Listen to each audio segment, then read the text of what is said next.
Namaskaram, good evening, and welcome to a new analysis video. And we will start with the Nifty analysis. और कोशिश करूंगा जैसा आपके साथ पहले भी डिस्कस हुआ था since we now meet on a irregular basis to cover all points of analysis so that it holds good for the entire week and you are helped by that. तो चलिए शुरू करते हैं और पहले सीधे सीधे जो मेन चीज़ है, क्या हमने यहाँ पे कोई मूव ख़त्म कर दी? 13,146 have we made a top here? तो इसका आंसर कोई बहुत बड़ी रॉकेट साइंस नहीं है. अगर की है तो मार्केट ने कंफर्म नहीं किया है. We have not yet have a confirmation from the market that yes it has completed a move here. It might have, वो छोटे एनालिसिस दूसरे एनालिसिस से पता चलेगा. लेकिन इस चार्ट को देख के अगर आपको लगता है कि कोई मूव खत्म हो गई है तो आप थोड़ी जल्दीबाजी कर रहे हैं और कंफर्मेशन की ज़रूरत है. बिल्कुल सीधी सी बात है. As soon as we complete this move एक अच्छा शार्प करेक्शन आपको देखने को चाहिए and then we should be breaking below this trend line. अभी ऐसा कुछ हुआ नहीं है. Now before we do any kind of analysis, मैं आज आपके साथ एक छोटी सी चीज़, एक लर्निंग प्रोसेस में एक छोटी सी चीज़ शेयर करना चाहता हूँ. मैं हमेशा आपके साथ बात करता हूँ एक रिएक्शन जोन की. Let us reduce this chart to 4 hourly chart और इसको थोड़ा सा ऐसे कर लेते हैं. मैं हमेशा आपके साथ बात करता हूँ there is a reaction zone which I give you every time when we meet. For example muhurat trading में आपको याद होगा 12,820 से 12,860 के आसपास का दिया था मैंने. फिर उसके बाद जो वीडियो आपसे बनाया था हम यहाँ पे थे 13,010 के आसपास का रिएक्शन जोन दिया था मैंने. तो ये क्या होता है, क्यों होता है, और ये आपकी मदद अगर कर सकता है तो किस तरीके से कर सकता है?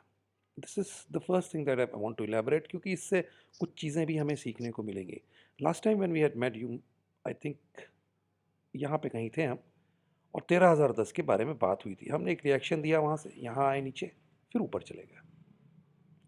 Now see, when last time, if you remember, 13,000 was a very important psychological level that we had discussed. कुछ बेसिक चीज़ें मार्केट की समझिए. अगर आप मार्केट में काम करते हैं, ट्रेडिंग करते हैं, इन्वेस्टिंग करते हैं, तो you must understand the basic things about market. कोई ज़रूरी नहीं है कि इलियट वेव एनालिसिस आपको आता है तभी आप एक सक्सेसफुल ट्रेडर या इन्वेस्टर बन सकते हैं. बिल्कुल नहीं. Simple psychological market action is very very important. वो सबसे बेसिक चीज़ है. बिना उसके सब चीज़ बेकार है. जब भी आप कोई इंपॉर्टेंट लेवल पे आते हैं, फॉर एग्जांपल 12,000 ईयर, 13,000 ईयर, मैंने आपसे पिछली बार कहा था, आज फिर दोहराता हूँ, उन लेवल्स को मार्केट ना तो आसानी से तोड़ता है और ना तो आसानी से छोड़ता है. It won't break it easily and it won't give up easily. उसको वो इतनी आसानी से नहीं छोड़ेगा. और जो दूसरी इंपॉर्टेंट चीज़ है वो आपको समझना है कि मार्केट करेक्टिव मूव में चल रहा है कि इम्पल्सिव मूव पे चल रहा है. मैं इसको सिंप्लीफाई कर देता हूँ. Instead of calling it as an impulse और अ करेक्शन, क्योंकि फिर तो आप पीरियड वेव की बात करते हैं, ये डायरेक्शनल है कि नॉन डायरेक्शनल है, ये ट्रेंडिंग है कि ये नॉन ट्रेंडिंग मूव है. This is the clear simple analysis that you have to understand and have to do before you do anything else in this market.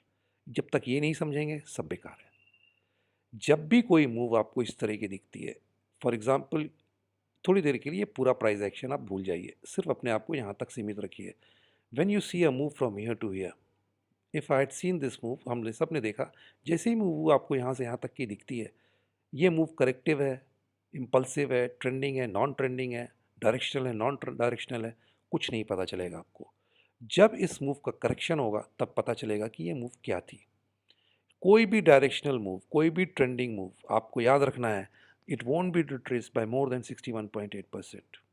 Only in rare occasions do wave 1 get retraced by 61.8% or more, but wave 2 will not finish there. उसके ऊपर कहीं terminate होगी, but that is rare. Usually directional and trending moves, they do not get retraced by more than 61.8%.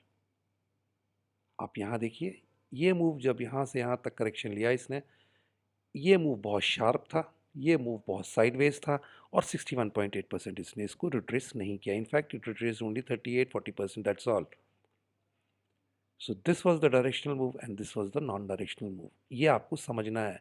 मैं इसीलिए बार बार जब भी long term analysis करता हूँ, 7512 से जो राइज है, I still count it as a corrective move. Why? Because it is taking a lot of time. Time बहुत की फैक्टर होता है. तो ये टाइम आपको देखना ज़रूरी है और इसकी डेप्थ देखनी ज़रूरी है। टाइम बहुत स्लो लिया इसने और कुछ करेक्शन नहीं किया। 40%, 61.8% is absolutely necessary for it to retrace, for this move to become a non-directional move. So this is a directional move. This was a non-directional move. और 12,000 का की लेवल था। एक बार में मार्केट ने नहीं निकाला। मार्केट बहुत पेशेंस रखता है। It has more patience than you and me. It will test it, it will retest it, and when it is confirmed कि आगे का रास्ता साफ है, तब वो इस लेवल के ऊपर निकल जाएगा। उसने बहुत देर तक इसको समझा, सोचा, और जब आगे का सिग्नल क्लियर था, राजधानी की तरह चला, क्योंकि कई स्टेशंस के आगे के सिग्नल क्लियर थे उसके लिए, और वो फिर वो 13,000 पे फिर से यहाँ वो टेस्ट किया। एक दो बार टेस्ट किया तब निकाला। लेकिन यहाँ एक प्रॉब्लम है इस प्राइस एक्शन में, अगर आप देखें, इसने बहुत आसानी से निकाल दिया। ये थोड़ा सा दिक्कत वाला काम है। मार्केट अगर कोई बहुत साइकोलॉजिकल इंपॉर्टेंट लेवल को बहुत आसानी से निकालता है, तो आपको सावधान हो जाना चाहिए। बहुत कुछ नहीं, बल्कि काफ़ी कुछ दिक्कत वाला है। There is something wrong with that. It is not move that can be relied upon blindly. इस मूव पे आप ब्लाइंडली रिलाई नहीं कर सकते हैं। फिर इस मूव पे आप कर सकते हैं। क्यों? क्योंकि ये बहुत अच्छे से कंसोलिडेट होकर ब्रेकआउट हुआ, यहाँ पे नहीं। तो ये तो मोटी मोटी बातें हैं जो आपको साथ में शेयर करना चाहता था। जब भी आप कोई प्राइस एक्शन देखते हैं, जब भी मैं कोई रिएक्शन जोन बताता हूँ, यहाँ पे अगर मैंने आपको बताया कि 13,010 का रिएक्शन जोन है, तो मार्केट यहाँ से वापस आएगा। लेकिन दोबारा जब इसको अटेम्प्ट करेगा तो आपको अलर्ट हो जाना है, क्योंकि आपको फिर देखना है कि किस तरीके से ऊपर जा रहा है। और अगर किसी इंपॉर्टेंट लेवल पे मार्केट दो तीन अटेम्प्ट कर रहा है ऊपर या नीचे की ओर, तो ये मान के चलिए कि वो टूटने वाला है। कुछ ऐसे भी पैटर्न्स होते हैं where it's not broken, but usually the levels get broken if market attempts it once, twice or thrice. Not once in fact, but more than twice. Then usually that support and resistance will give away. तो ये थोड़ा सा आपको समझना चाहिए, समझना पड़ेगा इस प्राइस एक्शन को। तो अभी ये मूव यहाँ पे ख़त्म हो गई है, कहना जल्दीबाजी होगी। It is too early to call it over here, because market has not given any signs of that. So उसी एनालॉजी को अगर आप यूज़ करें बिना किसी इलियट वेव के, जब भी ये मूव ख़त्म होगा, अगर ये यहाँ ख़त्म हो गया है, तो this entire move will get retrace by 61.8%। 61.8% से ज़्यादा इसको रिट्रेस करेगा मार्केट, और थोड़ा तेज़ी में करेगा। आप मान लीजिएगा यहाँ ख़त्म हो गया है। और अगर ऐसा नहीं होता है, तो फिर चाहे मैं ही बोलूँ वीडियो पे, कभी मत मानिएगा कि ये ख़त्म हो गया है। तो अब आइए कैंडल स्टिक्स पे। गलत चार्ट खुल गया, 1 मिनट होल्ड कीजिए। Here it is.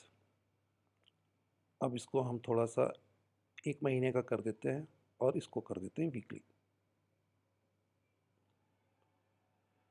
1 महीना कम हो गया। Now here we have two important candlesticks here, both doji, one a perfect doji। एक दोजी ये, एक दोजी ये। तो क्या मार्केट का टॉप हो गया? मैंने एक बार पहले भी आपसे बताया था, doji is not a sign of reversal in itself. No, इसको सपोर्ट चाहिए होगा, नेक्स्ट कैंडल से चाहिए होगा, कोई टेक्निकल पैटर्न से चाहिए होगा, कोई इंडिकेटर से चाहिए होगा, या इलिट वेव से चाहिए होगा। But this candle in itself is not a reversal pattern.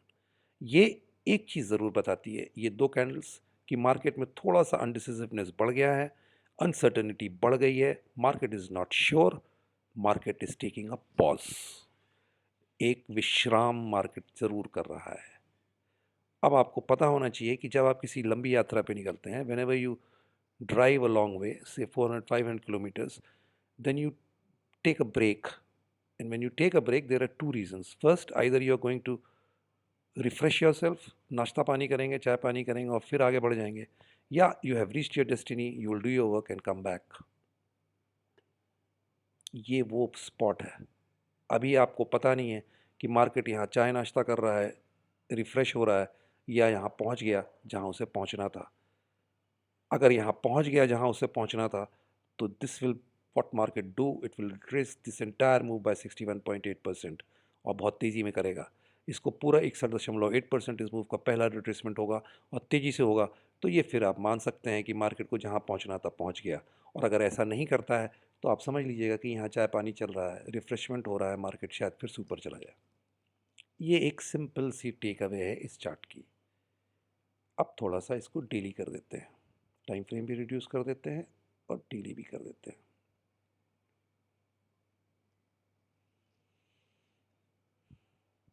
ये बेयरिश इनगल्फिंग, ये बेयरिश इनगल्फिंग, ये भी एक छोटी सी बेयरिश इनगल्फिंग, इतनी मजबूत नहीं लेकिन है।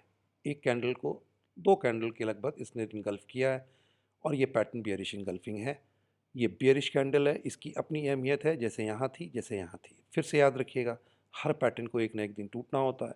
कोई 1 हफ्ते में टूटता है, कोई 1 दिन में और कोई 10 साल में, लेकिन टूटते सब हैं ऊपर की तरफ। But this is a bearish engulfing candle and a bearish signal for the market. This is a very clear cut sign. तो इससे क्या डिराइव आप करेंगे? बहुत सिंपल सी बात है। मार्केट आपसे एक बात को कहना चाहता है, उसको सुनिए और समझिए, और वो एक सीधी सी बात है, छोटी सी बात है। Do not be positional buy in this market till it closes over 13,150 and that too with a very good green strong candle. Hindi में भी बता देता हूँ, क्योंकि इस पूरे चार्ट का सबसे इंपॉर्टेंट चीज़ यही है। जब तक हुजूर मैं 13,150 के ऊपर बंद ना हूँ एक अच्छी ग्रीन कैंडल के साथ, दो जी तरह की कैंडल नहीं होनी चाहिए वो, तब तक मुझ में पोजिशनल बाय मत कीजिए। इंट्राडे में रहिए, खेलिए कूदिए, पैसा बनाइए और जाइए, लेकिन पोजिशनल कैरी मत कीजिए। This is what this chart is telling you and this is what you should listen and ओबे। अब दूसरी चीज, इस कैंडल को देखिए बोलिंजर बैंड के बाहर। पहला हाई यहाँ पे मार्केट को बना जब हम आप डिस्कस कर रहे थे, दूसरा हाई यहाँ पे कहीं बोलिंजर बैंड के अंदर, तीसरा हाई यहाँ कहीं बोलिंजर बैंड के अंदर। जब भी आप इस तरह की एनालिसिस करें तो आपको देखना पड़ेगा कि आप जो देख रहे हैं उसको किस एंगल से देखें। ये बता रहा है कि मोमेंटम कम होता जा रहा है। पहला बोलिंजर बैंड के बाहर सबसे स्ट्रांग मोमेंटम यहाँ पे, ये अंदर बोलिंजर बैंड के, लेकिन upper boundaries you see that level, it is not far away from the upper boundary. Yes, it is within the upper boundary, but it is not quite far away from it. Third high, it is inside the upper boundary and it is quite far away from the upper boundary. ये distance बढ़ गया, ये कम है, ये ज़्यादा है। Momentum सबसे least यहाँ है। Market, although it has made a new top at 13,146, but the momentum is the least here. Maximum, then reduced here, उससे यहाँ पे सबसे ज़्यादा, फिर कम, सबसे कम यहाँ पे। Least momentum the market is carrying is here. पहला सपोर्ट यहाँ पे दिखता है आपको डेली चार्ट्स पे, उसके बाद की तब बात कीजिएगा जब ये टूट जाए ऊपर की ओर। जो मैंने आपको बताया 13,150, जब तक इसके ऊपर हम बंद नहीं होते हैं सॉलिड ग्रीन कैंडल से, तब तक पोजिशनल बाय मत कीजिएगा। Market has lost steam, is losing steam इस चार्ट के हिसाब से। यहाँ सबसे ज़्यादा मोमेंटम, उसके बाद यहाँ कम और फिर यहाँ पे least. Higher highs but lower momentum. आप RSI देख लीजिएगा, मैं नहीं लगा रहा हूँ, वो कम होती जाएगी। इस चार्ट से इतना ही है। अब आते हैं ऑप्शन डाटा पे।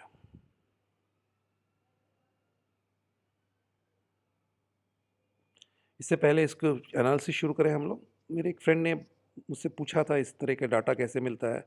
ये मेरे एक फ्रेंड है, वो मुझे देते हैं, लेकिन मैंने आपसे डिस्कस किया था, ये बेसिकली रॉ डाटा आपको मिलता है NSE वेबसाइट पे। If you go to NSE website, go to daily reports and derivative sections, market data, you will get this report in Excel form, that is FNO, client wise open interest positions. उसके बाद इसको बहुत से लोग बहुत तरीके से बनाते हैं। मेरे एक फ्रेंड है जो इस तरीके से टैबलेट करते हैं और मैं उनसे उधार ले लेता हूँ जब मुझे ज़रूरत होती है आपके साथ डिस्कस करने के लिए। डिस्क्लेमर है, मैं इसको डेली नहीं देखता हूँ। ऐसा नहीं है कि यूज़फुल नहीं है, बहुत यूज़फुल डाटा है, लेकिन इतना मेरे पास वक्त नहीं होता है कि मैं इसको डेली देखूं। आप अगर इसको डेली उस साइट से देख सकते हैं, ज़रूर देखिएगा, क्योंकि इस डाटा पे आप कोई ट्रेड करें ना करें, मैंने आपको कई बार बताया, कोई चीज़ ज़रूरी नहीं है कि आपको ट्रेड करने के लिए आसान कर दे चीज़ों को, but it will prevent you from taking wrong trades. ये बहुत इंपॉर्टेंट चीज़ होती है। तो this data is not useless, it is a very useful data if use properly. तो आइए देखते हैं इंडेक्स फ्यूचर्स। हम और आप शॉर्ट हैं, रिटेलर्स शॉर्ट क्रिएट कर रहे हैं। DIS तो लगातार एक स्टेडी पोजीशन लेके चल रहे हैं शॉर्ट साइड में, लेकिन ये दूसरी जगह हेज होते हैं। और इधर जो हमारे सबके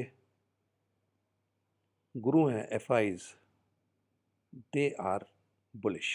इन्होंने लॉन्ग पोजीशंस क्रिएट की है लगातार, सिर्फ एक दिन यहाँ पे कुछ कम किया इन्होंने, फिर ये ऐड करते चले गए और फ्राइडे को जाते जाते 20,000 के आसपास के इन्होंने कॉन्ट्रैक्ट्स ऐड किए हैं और रिटेलर्स ने वही 20,000 के कॉन्ट्रैक्ट्स के आसपास इनको बेचे हैं। तो इंडेक्स फ्यूचर्स में रिटेलर्स बियरिश हैं, एफआईज बुलिश हैं। तो आप समझ ही गए होंगे इसका क्या इम्प्लीकेशन है। अगर आप शॉर्ट साइड रखे हुए हैं तो ट्यूसडे के लिए ये डाटा बहुत अच्छा नहीं है। आइए कॉल्स की बात करते हैं। तो इंडेक्स कॉल्स में बहुत ज़्यादा कुछ एक्शन नहीं है। रिटेलर्स लगभग न्यूट्रल पोजीशंस रखे हुए हैं, कुछ नहीं है इनके पास। एफआईज ने कॉल्स ज़रूर कुछ बाई साइड है उनकी, लेकिन इंपॉर्टेंट चीज़ है फ्राइडे को इन्होंने कॉल्स को रिड्यूस किया है। तो यहाँ पे इंडेक्स फ्यूचर्स को लॉन्ग किया है लेकिन कॉल्स को रिड्यूस किया है। तो इन्होंने कुछ गेम को यहाँ बैलेंस कर लिया अपनी लॉन्ग्स को। पुट्स की बात करें, देखिए ये सब ये जो खिचड़ी बनाते हैं ना, ये हम लोग ये सारा रायता कर देता है मार्केट में। अब आप देखिए यहाँ पे रिटेलर यहाँ पे तो शॉर्ट है, यहाँ पे इंडेक्स फ्यूचर्स को शॉर्ट कर रहा है और यहाँ पे इसने पुट भी शॉर्ट कर दी है। मतलब करना क्या चाहता है मुझे नहीं पता। What is the intention I do not know. अब आप कहेंगे ये ऑपरेटर का गेम है, ये गेम ऑपरेटर का तो है ही नहीं, ये सारा गेम रिटेलर का है। He is shorting the index futures and he is shorting the puts. अब ये हेज क्रिएट कर रहा है, क्या कर रहा है ये तो यही बता पाएंगे हम ही, और आप जानते हैं हमने क्या किया है, लेकिन हमने कुछ अजीबोगरीब हरकत की है। तो ये सारा डाटा एक अजीब चौराहे पे आके खड़ा हो गया जहाँ तक रिटेलर की बात है, क्योंकि retailer is not sure what he has done. He has shorted the index futures and he has shorted puts also. तो पुट शॉर्ट करने का मतलब ये है कि आप लॉन्ग हैं, यानी कि आपका बुलिश व्यू है मार्केट में, और इंडेक्स फ्यूचर्स का मतलब शॉर्ट करने का मतलब ये है कि you have a bearish view in this market. और दो रिवर्स एक्शन उसने किए हैं, बुलिश एक्शन भी किया है और बियरिश एक्शन भी किया है। तो भगवान मालिक है उसका, उसने सारे मिक्स पोजिशन बना के वो गया है। क्यों गया है, कैसे गया है वो पता नहीं, लेकिन हम ही आपको जवाब देना है क्योंकि हम ही और आप रिटेलर है। एफआईज इंडेक्स फ्यूचर्स में लॉन्ग है, पुट्स में इन्होंने बाय किया है। तो यहाँ भी इन्होंने कुछ बैलेंस किया। देखिएगा आपको याद होगा कॉल्स में भी इन्होंने कुछ बैलेंसिंग की थी, क्योंकि कॉल्स यहाँ पे इन्होंने ऑफलोड किया और यहाँ पे इन्होंने पुट्स को भी बाय किया है। तो जो इंडेक्स फ्यूचर्स यहाँ पे लॉन्ग इन्होंने किए हैं उसमें थोड़ा सा बैलेंसिंग एक्ट यहाँ इन्होंने किया है। अब आइए स्टॉक फ्यूचर्स में। यहाँ तो बिंदास लॉन्ग है, हम कोई दिक्कत ही नहीं है। 38,000 40,000 फ्यूचर हम लोग ने लॉन्ग कर दिए हैं। जहाँ तक स्टॉक्स की बात करें वी हैव एडेड 38,000। लेकिन यहाँ ये बहुत बड़ी प्रॉब्लम आ रही है। एफआईज ने यहाँ ऑफलोड किया है, they have reduced 48,000 contracts. This is not a figure that can B neglected. ये फिगर ऐसी है जो आपके सामने स्टैंड आउट होती है, और ये सबसे ख़राब खेल है इस पूरे डाटा में। एक तरफ तो इंडेक्स फ्यूचर्स को लॉन्ग किया हुआ है एफआईज ने, लेकिन स्टॉक फ्यूचर्स को ऑफलोड कर दिया इन्होंने, और वो भी कायदे से 50,000 क्वांटिटी। तो इस डाटा से एक बात बहुत क्लियर है। स्टॉक कॉल्स की बात करें, एफआई शॉर्ट हैं, रिटेलर बुलिश है। पुट्स की बात करें, रिटेलर बुलिश है, एफआईज ने पुट्स ऐड किए हैं। तो सिर्फ इंडेक्स फ्यूचर वो जगह है जहां पर रिटेलर बियरिश है, बाकी तो साहब दबा के बुलिश है। और सिर्फ इंडेक्स फ्यूचर्स वो जगह है जहां एफआईज बुलिश हैं, लेकिन उन्होंने उसको बैलेंस किया हुआ है कॉल्स में और पुट्स में इंडेक्स की। स्टॉक्स में वो बियरिश हैं। तो गेम आप समझ लीजिए आराम से क्या होने वाला है। It is a mix data. और मुझे पता नहीं क्यों इस डाटा को देख के तो ऐसा लगता है, मतलब मैं गलत हो सकता हूँ, कि कोई भी ऊपर की पोजीशंस पे ऑफलोडिंग होगी इंडेक्स फ्यूचर्स की, एफआईज ऑफलोड कर जाएंगे, क्योंकि स्टॉक फ्यूचर्स सपोर्ट नहीं कर रहे हैं उनके एक्शन को जो उन्होंने इंडेक्स फ्यूचर्स को बाय किया है। So key takeaway from this data, if you are long you have to be ultra alert, क्योंकि एफआईज फ्यूचर्स में जहाँ तक स्टॉक्स की बात करें तो स्टॉक फ्यूचर्स में शॉर्ट जा रहे हैं, और रिटेलर्स स्टॉक्स में बुलिश जा रहे हैं, इंडेक्स में शॉर्ट जा रहे हैं। All in all a very mixed sort of a position, जो बहुत रिलायबल नहीं है, क्योंकि ये डाटा बहुत आसानी से बहुत जल्दी चेंज हो जाएगा। लेकिन अगर आप बुलिश साइड में है तो मेरे यहाँ तो सिर्फ इतना सजेशन है कि आपको बहुत अलर्ट रहना चाहिए। ये डाटा आपको कंफर्टेबल जोन में नहीं रखता है। If you are a bull also then also, and if you are a bear then also, because retailers are short in index futures and they are long in stock futures and stock calls. और एफ बाकी सब जगह short हैं, सिर्फ और सिर्फ index futures में लॉन्ग है। तो बहुत रिलायबल डाटा नहीं है जहाँ तक बुल्स का सवाल है। और बियर्स के लिए दरवाजे नहीं खुलते अभी इस डाटा से। इसके बाद ये थोड़ा सा चेंज हो और खुल जाए, क्योंकि एफ अगर इंडेक्स में शॉर्ट होते हैं तो फिर तो पूरी बेयरिश पोजीशन हो गई, लेकिन अभी नहीं है वो। तो bulls, if you are on the buy side, you should have to be alert. This is not data that can be relied upon. And if you are a bear, you want to go short, you have to wait for the signal. That is the key takeaway from this. And now let us move on to a hourly chart. क्योंकि बहुत लंबी analysis ये हो गई है, अब कुछ बात कर लें लेवल्स की और कुछ बात कर लें क्या हो रहा है। अब अगर आप गौर से देखें इस चार्ट को, तो हमने एक मूव या तो यहाँ ख़त्म किया है या तो यहाँ ख़त्म किया है। Something has completed. बहुत ज़्यादा डिटेल में इसमें अगर जाएंगे आप तो कंफ्यूज हो जाएंगे। और जब भी चीज़ें, और आज भले ही आप माने ना माने, the kind of movement this market is making, it's defying all simplicity. सिर्फ कॉम्प्लेक्सिटी ही बढ़ती जा रही है। और जब कोई चीज़ बहुत ज़्यादा कॉम्प्लेक्स होने लग जाए तो बहुत सिंपल चीज़ों को रखना कोशिश करनी चाहिए। मैं आपको रिएक्शन जोन पहले दे देता हूँ, जिससे आपके काम का, जो आपके काम का रहेगा, 13,050 से 13,150। This is the reaction zone of the market. जो इंपॉर्टेंट चीज़ देखने को मिल रही है इस मार्केट में, अगर हमने कोई मूव यहाँ ख़त्म किया है, sorry, then this becomes A, B and a C. This becomes an X, then becomes A, B, we are into the C wave. We'll have a D, we have V, E and finish this pattern here. ऐसा दिखता है। तो दो alternate counts हैं। अगर ये impulsive count है तो कोई बात ही नहीं है। 1, 2, we are into the third, चलने दीजिए, कोई दिक्कत नहीं है। थोड़ा बहुत करेक्शन होगा, हम फिर ऊपर चले जाएंगे। लेकिन अगर ये करेक्टिव पैटर्न है A, B and a C, then C is complete here. Most probably we are having an X wave here. क्योंकि अगर इसको आप न्यू वेव में देखें तो आपको इस तरह दिखता है वीकली चार्ट में। ये 10,790 का वो लेवल है। इसके बाद आप देखिए ये A, B, C यहाँ पे पूरी होती है। ये लेवल हमारा 12,963 के आसपास का है। सो A, B and a C, then we have a small X wave A, B, C, D, E or something else. But after this X wave we will have a corrective pattern, that is for sure then. वो triangle हो सकता है, कुछ भी हो सकता है, वो तो वक्त बताएगा। लेकिन फिर ये एक्स वेव है और ये एक करेक्टिव पैटर्न अनफोल्ड हो रहा है ऊपर, जो लॉजिकली अगर ये करेक्टिव मूव है पूरा नीचे से ऊपर तक का एक ट्रायंगल होना चाहिए। क्योंकि बहुत अच्छा लंच या डिनर एक बहुत अच्छे डेजर्ट से ख़त्म होता है। और यूजुअली करेक्टिव मूव्स जब बहुत अच्छी चलती हैं लंबी चौड़े टाइम के लिए तो वो ट्रायंगल से ख़त्म होती हैं।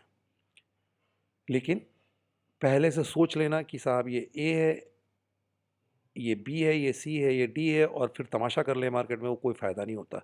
जब भी ऐसा कुछ होगा ये लो टूट जाएगा। 12,730 मार्केट वीकली बेसिस पे इस लो को काटेगा और बहुत तेज़ी से नीचे जाएगा। आप समझ लीजिएगा यहाँ पे करेक्टिव मूव ख़त्म हो गया। ये पहला साइन होगा। तो छोटे टाइम फ्रेम में जब इसको मैं देखता हूँ तो ये वो चीज़ है। A, B, we are into the C wave. C might have been complete here or we will complete it shortly. जो रेंज मार्केट के निकल के आती है वो 13,050 से 13,150 की आती है। वो जोन जहाँ पे मार्केट ने नया हाई, पिछला हाई बनाया था, that will again react, be serving as a reaction zone. Remember, reaction zone means market will react there. You will have to see the move emerging from that reaction zone, whether it is a directional move और whether that is a non directional move. अगर वो directional move होगी तो 61.8% retracement मार देगा market, और अगर वो नॉन डायरेक्शनल होगी तो साइडवेज रहेगा और फिर से अटेम्प्ट करेगा इस हाई को निकालने के लिए। तो बिल्कुल शॉर्ट टर्म के लिए, इंटरमीडिएट टर्म के लिए और नेक्स्ट वीक के लिए 13,050 से 13,150 ये वो रिएक्शन जोन है। याद रखिएगा, दो इसलिए मैं दे रहा हूँ क्योंकि ये मूव यहाँ से एक्स वेव ख़त्म हो सकती है। एक पॉसिबिलिटी और है कि ये एक्स वेव हमने यहाँ ख़त्म की हो। दोनों को लेके अगर आप देखेंगे तो यही जोन निकल के आते हैं। मैं उनको डिटेल में नहीं बता रहा हूँ क्योंकि फिर बहुत कन्फ्यूजन हो जाएगा। आप बस इस जोन को याद रखिए। और मोस्ट प्रॉब्ली अगर ये ABC है a A, B and a C, then we are into a triangle at the top from here or from here. Sooner or later it will be clear by next week. थोड़ा सा sideways movement और देखने को मिल सकता है एक दो दिन, उस एक दिन दो दिन, या आप मान लीजिए by Tuesday things should be clearer. और अगर ये इम्पल्सिव मूव है देन दिस बिकम्स 1 2 3rd, थोड़ा बहुत रिट्रेसमेंट हमें होना चाहिए but not more than 50% of this entire move, and then we will have an extended fifth. पांचवी वेव एक्सटेंड कर जाएगी क्योंकि थर्ड एक्सटेंडेड नहीं है। तो दोनों चीज़ों के लिए आपको अलर्ट रहना है। जब तक इस मूव का 61.8% हम नहीं रिट्रेस कर देते हैं, nothing is complete here. Although yes we are having a corrective pattern here, इसको पूरा होने दीजिए। और 13,050 13,150 वो जोन है जहां इसको पूरा हो जाना चाहिए। जब भी पूरा होगा, अगर ये पूरी मूव को पूरा होना है तो आप याद रखिएगा, this is the key takeaway from this analysis of today, we will retrace the entire move by 61.8%। This move wherever it finishes, either here if it is already finished or in that zone that I am talking about, then we will retrace 61.8% from there, nothing less। उसके नीचे अगर कोई भी retracement होता है तो ये impulsive हो सकती है। 1 2 3 we will are forming the fourth, and then we will have an extended fifth wave। So do not be in a hurry to short this market. बहुत ऊपर चला गया है तो इसका मतलब ये नहीं कि बेच दीजिए, इसको पता नहीं दीजिए कि यहाँ इसने पूरा कर लिया है। और उसका एक ही तरीका है कंफर्मेशन का, या तो आप पैटर्न रीड करते हो तो फिर इस करेक्टिव पैटर्न को आप पकड़िए जब ये पूरा होता है, और नहीं तो इस मूव को 61.8% रिट्रेस हो जाने दीजिए, then market will become sell on rise. Till then nothing is complete. तो मेरे ख्याल से सारी चीज़ें कवर हो चुकी हैं। ये न्यू वेव चार्ट्स हैं, इसके बारे में भी किसी ने पूछा था कि एक स्प्रेडशीट इसकी शेयर करने के लिए। ये इसकी कोई स्प्रेडशीट नहीं है मेरे पास एक्चुअली। जब भी मुझे बनाना होता है तो मैं ये एक्सेल में इस तरह का डाटा डाल देता हूँ और 1 घंटे उनको फीड करता हूँ बैठ के, और इस तरह का फिर ये चार्ट बना लेता हूँ। यहाँ से आप जाइए, इस डाटा को सेलेक्ट करके इंसर्ट चार्ट कर दीजिए तो ये चार्ट बन जाता है। तो कुछ इस तरीके से मैनुअली इसको करना पड़ता है, और ये रोज़ नहीं कर पाते हैं, आपको पता ही है वो डाटा प्लॉट करने में टाइम लगता है। तो बहुत सिंपल सा तरीका है, एक्सेल में जाइए और जिस आवरली टाइम फ्रेम पे आपको करना है उसके हाई और लोज यहाँ लिखते चले जाइए, और फिर चार्ट को इंसर्ट कर दीजिए। लाइन चार्ट हम इंसर्ट कर देते हैं, इस तरह का कुछ बनता है। तो आज ये आपके साथ शेयर करना था, तो ये वीकली मैंने बना के रखा है। और यहाँ से आप देख सकते हैं एक छोटी सी एक्स वेव अगर यहाँ पे है तो ये ABCD पैटर्न बनना चाहिए। बनता है नहीं बनता, वो आपके साथ नेक्स्ट वीडियो में कंफर्म हो जाएगा। 13,050 13,150 is the important resistance zone.